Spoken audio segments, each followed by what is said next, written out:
오늘의 주제는 의심에 대하여라는 주제입니다. 야고보서 1장 5절부터 8절인데 한번 읽어보도록 하겠습니다. 너희 중에 누구든지 지혜가 부족하거든 모든 사람에게 후히 주시고 꾸짖지 아니하시는 하나님께 구하라. 그리하면 주시리라. 오직 믿음으로 구하고 조금도 의심하지 말라. 의심하는 자는 마치 바람에 밀려 요동하는 바닷물결 같으니 이런 사람은 무엇이든지 주께 얻기를 생각하지 말라.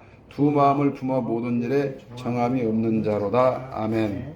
이 본문은 정말 기도의 아주 성경적인 방법론을 이야기할 때 이 본문을 들어서 설명을 하고 그러는데 좀 생각해 볼 부분이 일반적으로 의심이라 하면은 부정적으로 생각을 하기가 쉽습니다. 실제 그렇기도 하고요. 의심은 믿지 못하여 이상하게 여기는 마음이나 생각을 말하는 것이고, 그런데 종교라든지 철학이라든지 어떤 사상이라든지 어떤 학문의 관점에서 바라봤을 때는 의심이 있기 때문에 보다 더 확실한 어떤 해답을 얻기 위해서 열심히 탐구하고 연구하고 이러면서 더욱더 발전된다는 측면에서 이제 긍정적 경향도 있다는 것을 말씀을 드릴 수 있습니다. 그런데 주목하는 것이 뭐냐면 오늘날 그 사회에 나타나는 현상 가운데서 의심병이 너무 깊다는 거예요. 서로 의심하는 것이 너무 깊다. 생산적이고 건설적인 방향으로 이 의심을 사용하면 괜찮아요. 그런데 이것이 사회적인 불신을 조장하고 혐오와 갈등으로 번지면서 나중에는 분열 이런 상황으로 나아가기 때문에 이것이 문제라는 겁니다. 언젠가도 제가 말씀을 드렸지만은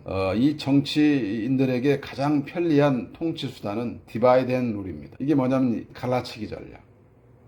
그러니까는 이거는 네 편과 내 편을 딱 구분해가지고 서로 의심하도록 만들어가지고 딱 이 분열을 시켜버리면 정말 땅 짚고 헤엄치기 식이 되기 때문에 이런 전략들은 역사 이래로 계속해서 정치인들이 써왔습니다. 지금 우리나라도 그렇고 미국도 그렇고 그 어느 나라나 아주 편리하기 때문에 이거를 쓰는데 결국은 백성들의 영혼을 멍들게 한다는 사실을 잊어서는 안 됩니다. 그리고 또 교회가 또 이거에 놀아나가지고 교회조차도 이념으로 쫙 갈라지고 여기에 놀아나기 때문에 결국은 받은 복음의 메시지를 전하기도 어렵지만은 설사 전했다 할지라도 과연 얼마나 효과를 발휘할 것이냐 하는 점에 우리는 퀘스천 마크를 붙일 수밖에 없는 것입니다. 정책을 위반하는 사람들이라 하면은 반대를 위한 반대해서는 안 되겠죠. 서로가 좋은 대화를 하고 그러는 가운데 서로 대안을 내놓고 의견을 조정하고 정리하는 가운데에서 백성들에게 어떻게 하면은 더 유익이 돌아갈 것이냐 하는 관점에서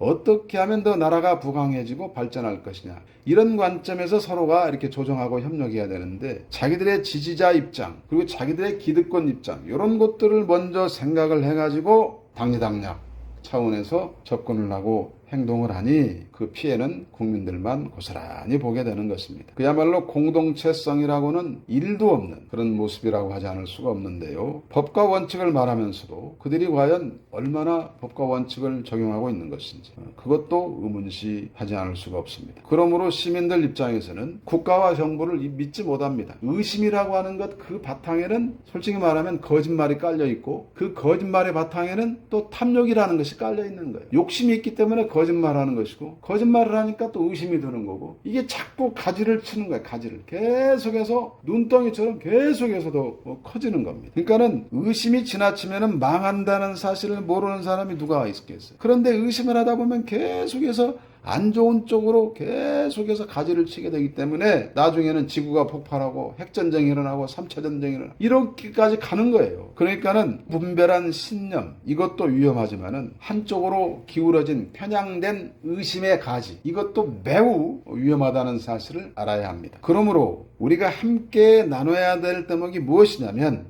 의심의 적절성이 어디까지냐 그리고 의심에는 과연 순기능은 없는 것이냐 이런 것들을 생각을 해보면서 우리가 진정한 성숙된 신앙인의 모습으로 변할 수 있다면 좋겠다 하는 생각을 해보는 겁니다.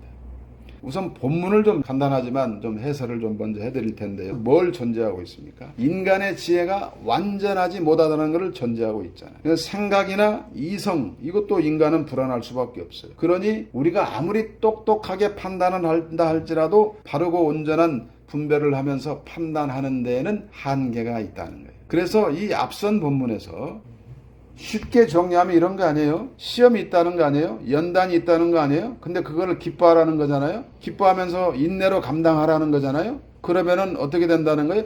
부족함이 없게 된다고 말하잖아요. 이 부족함이 없게 된다는 얘기가 뭐겠어요? 그리스도인으로 살아가도록 만들어주신다고 말씀하고 있는 거잖아요. 믿음으로 감당하는 시련, 그 시험을 이기려면 인내가 있어야 돼. 그런데 그건 누구가 주시는 능력으로 된다? 내 개인의 능력으로 된다? 안 된다? 안 된다. 그러니 어떻게? 하나님께 찾고 구하라.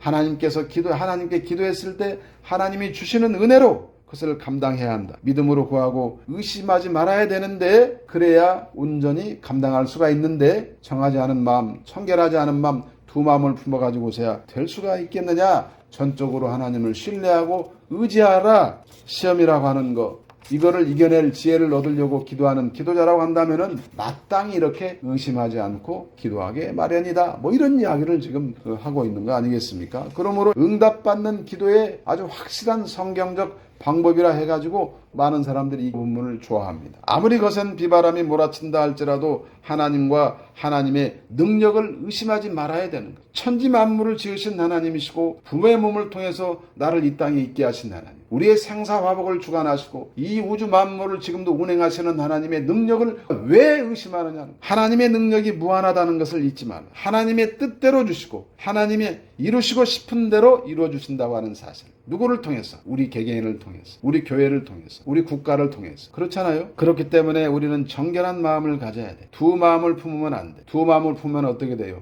쉽게 배반하게 되는 거야. 거기에 뭐가 있다? 의심이 들어가 있다는 거예요. 양다리를 걸치는 것은 의심이 있는 거예요. 이쪽 저쪽 왔다 갔다 하는 거예요. 한쪽으로 정하지를 못하고. 이런 사람에게 바르고 합당한 온전한 하나님의 기도 응답이 있겠습니까? 그 심령이 정돈될 때까지 하나님이 지켜보시겠지. 의심이 정리될 때까지 하나님이 지켜보신다 그 말이에요. 하나님은 하나님이 주시고자 하는 하나님만의 목록이 있어요. 우리에게 베풀어 주시고 싶은 하나님이 갖고 계시는 목록이 있는데, 그리고 하나님이 정하신 시간표가 있는데, 우리는 우리의 목록을 들이밀면서, 우리의 시간표를 들이밀면서 하나님 나에게 맞춰주십시오라고 말하고 있으니 그것이 안 된다는 거예요. 하나님은 알맞게 우리에게 응답해 주시는 하나님이시다. 그런 차원에서 사람마다 다 각기 다를 수밖에 없는 것이죠. 어떤 그릇은 일찍 만들어집니다. 어떤 그릇은 늦게 만들어집니다. 어떤 그릇은 크게 만들어집니다. 어떤 그릇은 작게 만들어집니다. 어떤 그릇은 그야말로 좋은 재료로 만들어집니다. 어떤 그릇은 좀 덜 좋은 재료로 만들어질 수도 있습니다. 그렇다 할지라도 주인한테 불평할 수 있습니까? 아닙니다. 우리는 하나님이 주신 지혜로 하나님의 뜻을 분별해가면서 묻고 구하면 될 일입니다. 그리고 주시는 은혜를 따라서 그것을 마땅히 실행해 나가면 되는 겁니다. 그 기준이 무엇이겠습니까? 바로 하나님의 말씀인 것입니다.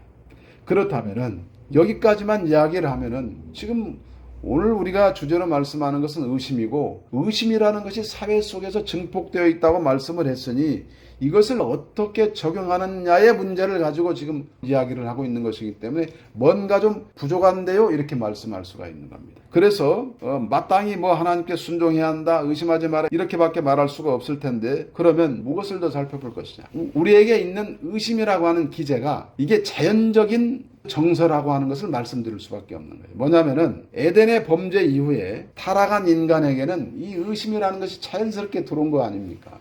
사탄이 하와에게 하나님이 정말로 그렇게 얘기했느냐? 너도 하나님처럼 될 수 있다? 이런 얘기를 했을 때 의심한 거 아니에요. 그 이래로 인간들은 자연스럽게 의심이라고 하는 감정이 생기기 마련이라는 거예요. 누구라도 사람으로 태어났으면. 근데 이거를 내가 억지로, 하나님 은혜가 없는 데도 불구하고 내가 그리스도이니까 나는 의심하면 안 돼 하고 억지로 막 누르면서 내 마음은 그렇지 않은데 한다고 이게 되겠냐고. 안 된다는 거예요. 하나님이 과연 나하고 함께 하실까? 하나님이 내가 기도했는데 과연 내 기도를 들어주셨을까? 이런 거 의심스러울 때가 너무 많잖아. 나는 그렇게 열심히 했는데 왜 이렇게 안 풀릴까? 여러 가지 많은 생각들 할 수 있잖아요. 그렇기 때문에 뭐가 생겨요? 의심이 생기는 거예요. 하나님이 계신 거야, 안 계신 거야?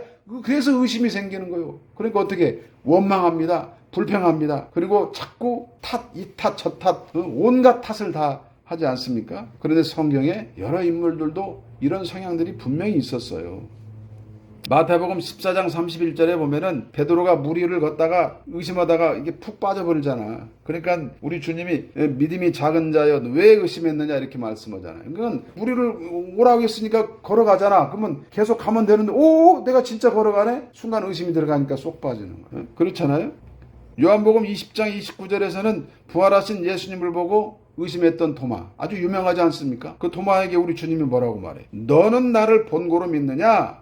보지 않고 믿는 자들은 복되도다. 이렇게 말씀하고 있습니다. 그러니까 우리가 얼마나 복된 자들. 우리는 보지 않고도 믿고 있잖아. 그러니까 도마보다는 몇백 배 뛰어나다고 우리는. 그러면 여기서 이렇게 자연스럽게 일어나는 의심에 대해서 어떻게 처리해야만 되느냐 하는 것을 우리는 생각을 해봐야 된다. 그래서 의심이라는 말이 불신앙의 다른 말이다 하는 말이 있어요. 청교도들은 그런 주장을 많이 했지. 그런데 저는 여기서 좀 다른 주장을 하고 싶어. 저도 청교도 신학을 공부했지만 의심은 신앙의 반대가 아니다. 이렇게 말하고 싶어요. 오히려 믿음, 신앙의 단편, 한 조각일 수 있다는 거예요. 의심이 생기기 때문에 하나님께 더 묻는 거야. 더 무릎 꿇고 기도하는 거야. 그리고 성경을 더 막 뒤져보는 거야. 나 같은 경우가 어디가 있을까? 막 찾아보는 거야. 그러면서 더 하나님을 알아가고 또 나를 알아가고 그러면서 진정한 깊은 관계가 형성이 될 수 있겠다. 이렇게 생각을 해보는 겁니다. 그런데 어떤 사람은 이런 사람이 있을 수 있겠지. 방향 설정을 잘못한 거야. 의심이 생겼으면 하나님께 묻고 성경 속으로 들어가고 이래야 되는데 의심이 생기니까 다른 데로 가. 하나님을 떠나버려가지고 딴 데 가서 찾아. 막. 그러면 어떻게 돼요? 하나님과 멀어지면서 신앙 완전히 버려버리겠지. 그러면 이거는 뭐예요? 그야말로 의심이 불신앙을 낳는 것이니까 서로 동의어가 돼버리는 거예요. 근데 우리는 의심이 좀 들었어도 이것을 하나님께 나아가는 계기로 삼아. 그러니까 어떻게 되는 거예요? 우리에게는 의심이 믿음의 한 조각일 수 있다라고 우리는 주장할 수 있다 이 말이에요. 그죠? 그러면 어떻게 돼? 내가 그런 모습을 보여줘야지. 나에게 그런 모습이 드러나야지. 근데 실생활에서 그런 게 하나도 안 드러나. 그러면서 입으로는 뭐 성경 구절은 막 다 외운 건 있어가지고 엄청 막 입에서 줄줄줄 나와. 근데 실제 행동을 보면 의심의 끝판왕이야.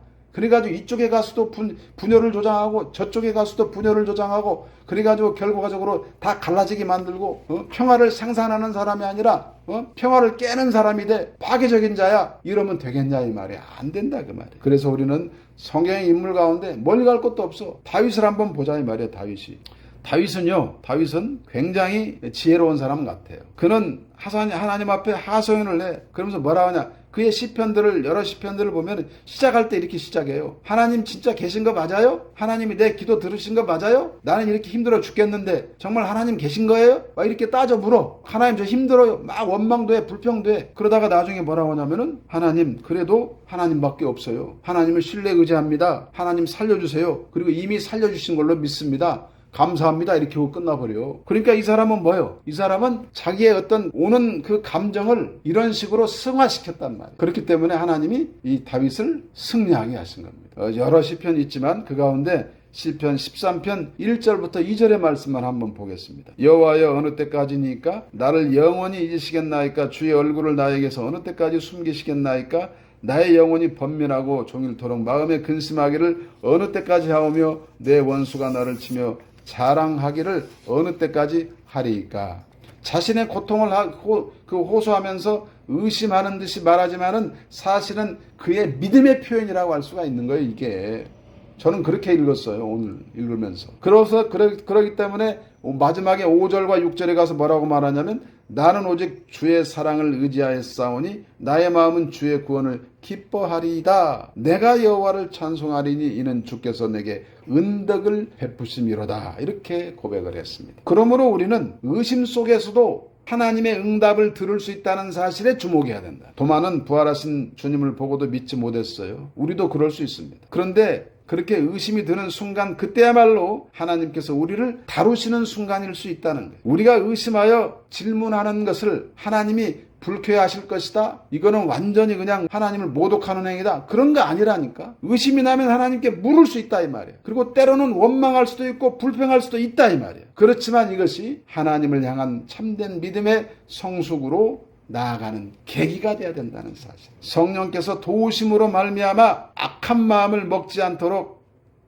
은혜를 베풀어 주시고 그 의심을 통해서 하나님을 더 알아가도록 만들어 주시는데 우리가 찾고 구할 때 성령의 역사하심을 통해서 우리에게 그런 방식으로 이끌어 주신다. 하나님의 계획 속에 내가 있다는 사실을 발견하게 되는 거예요. 하나님이 이루시고자 하는 어떠한 그런 뜻이 있고 원대한 계획이 있는데 그 속에 어떻게든 내가 사용이 되고 있다는 것을 느껴. 뭔지는 잘 모르지만 그러므로 온전히 신뢰하고 의지하며 나아가게 되는 겁니다. 그래서 잠언 3장 5절부터 6절은 뭐라고 말하냐면 너는 마음을 다하여 여호와를 신뢰하고 내 명철을 의지하지 말라. 너는 범사의 그를 인정하라. 그리하면 내 길을 지도하시리라. 이렇게 말씀하고 있어요. 그러므로 우리는 의심이 믿음이 되어야 한다고 오늘 결론을 맺을 수가 있다는 사실. 일관되게 좋은 믿음으로 일생 동안 살면 얼마나 좋겠어요. 그렇지만은 필연적으로 뒤따르는 것이 자연스럽게 뒤따르는 것이 의심이라는 정서인 만큼 이 생겨나는 의심을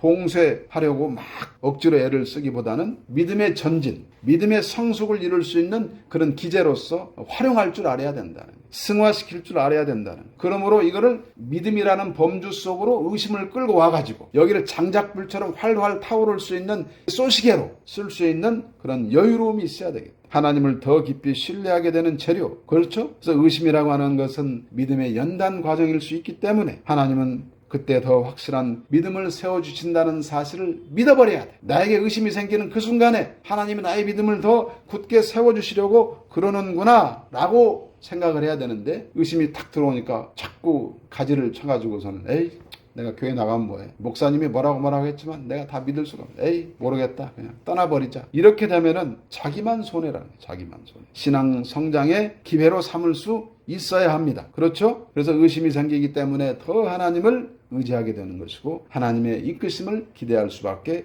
없는 것입니다. 우리 세상을 한번 돌아보십시오. 의심스러운 것들이 많아가지고요. 세상에서 그렇게 얘기를 해. 교회에다 대고. 그렇기 때문에 우리 교회 안에 있는 사람들조차도 교회를 바라보면 의심스러운 것 투성이야. 그러니 어떻게 돼? 믿는 사람들도 밖으로 기어나간다고. 예? 근데 밖에 있는 사람들이 오겠어요? 안 된다 사실이에요. 그렇지만은 우리는 이것이 다 하나님의 섭리 아래 있는 것임을 깨닫고 조금 버겁고 힘들고 어려울지라도 견딜 수 있는 모습이 있어야 되겠다는 겁니다. 그래서 히브리서 11장 1절 우리가 너무나 잘 알잖아요. 믿음은 바라는 것들의 실상이요 보이지 않는 것들의 증거니라고 말씀을 하고 있기 때문에 우리가 눈에 보이는 게 다가 아니라는 사실. 그러니까 그런 관점에서 우리가 좀 더 신중해야겠다 하는 생각을 해보고 그래서 오늘 이제 말씀의 결론을 맺는데 의심이라고 하는 것을 어떻게 하라? 생산적으로 활용하라. 이건 어떻게 하라는 거예요? 의심을 생산적으로 활용하라. 생산적으로. 다들 관계 속에서 의심은 상수입니다. 변수가 아니고 상수예요. 항상 존재한다는 사실. 하나님과의 관계 속에서 있을 수 있고 우리가 사람들 사이의 관계 속에서 의심이 있을 수 있다고 하는 것.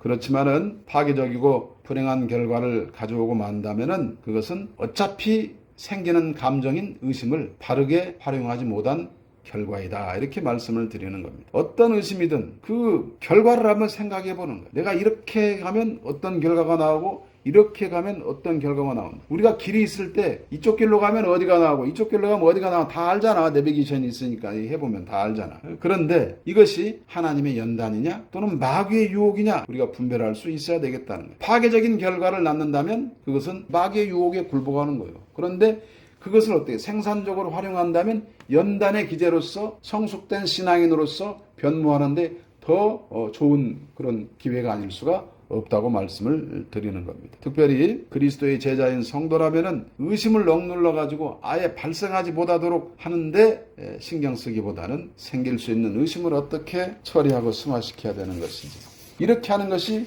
결과적으로 봉쇄 의심이라고 하는 것을 봉쇄시키는 기제이기 때문에 알고 있으면 좋겠다는 사실. 성경에서 이렇게 말하고 있으니 이런 상황이 생겼을 때는 이렇게 행동을 해야 되겠구나라고 마음으로부터 준비하고 항상 기도를 통해서 준비된 사람은 분명히 그런 의심이 들었을 때 그것을 더 좋은 기제로 활용할 수 있게 된다는 사실입니다. 그렇지 않으면 의심은 불신 낳고 불신은 갈등과 분열로 이어져서 희망이 없어요. 완전히 어려워지는 상황입니다. 하나님이 우리에게 기도라고 하는 대단한 은혜의 수단을 주셨기 때문에 찾고 구하면 감당할 수 있는 힘을 주시는 겁니다. 또 그 말밖에 할 말 없냐고 저에게 말할 수도 있겠지만은 실제 우리가 한다고 믿었던 것 가운데에서도 하나님의 은총으로 이루어졌다고 하는 것은 우리가 지나보면 알잖아요. 결국 우리가 할 수 있는 일은 아주 제한적일 수밖에 없습니다. 그렇기 때문에 다윗은 이런 것들을 재빨리 알았기 때문에 계속 하나님께 날마다 무릎 꿇고 시간마다 기도하는 거예요. 그랬더니